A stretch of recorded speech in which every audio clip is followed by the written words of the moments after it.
It's an understatement to say the first 2 years of Donald Trump's presidency have been different. We have pizzas, we have 300 hamburgers, many French fries. So help me God. With a promise to bring Washington to its knees and drain the swamp, Trump's worked to fulfill his most popular phrase. We will make America great again. In many ways, Trump has changed the country, sometimes by default. There's so much dysfunction, there's so much uncertainty, there's so much chaos right now that we simply don't know which way is up.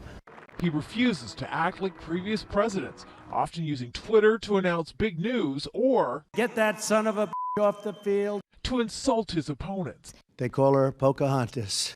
He often shuns advice from his top aides, which has led to a stunning number of departures, including his Secretary of State, his Defense Secretary, 2 Chiefs of Staff, and 2 National Security Advisors.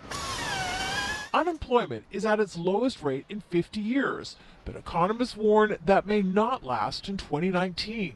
Trump's also appointed 2 conservative judges.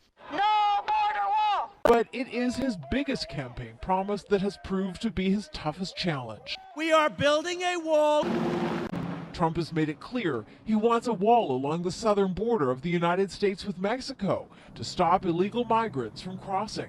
His stubborn insistence has led to a stalemate with his Democratic opponents, who've reminded him he also promised Mexico would pay for the wall. In December, the U.S. government shut down over his request for $5.7 billion for a new wall. It's now the longest partial government shutdown in history.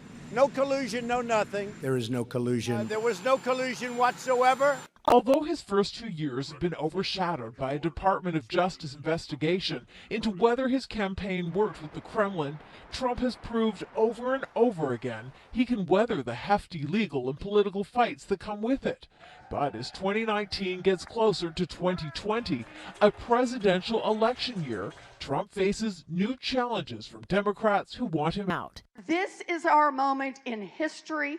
Some analysts say he may survive that too. You have a progressive base that is simply, I think, more interested in fighting than they are in unifying a party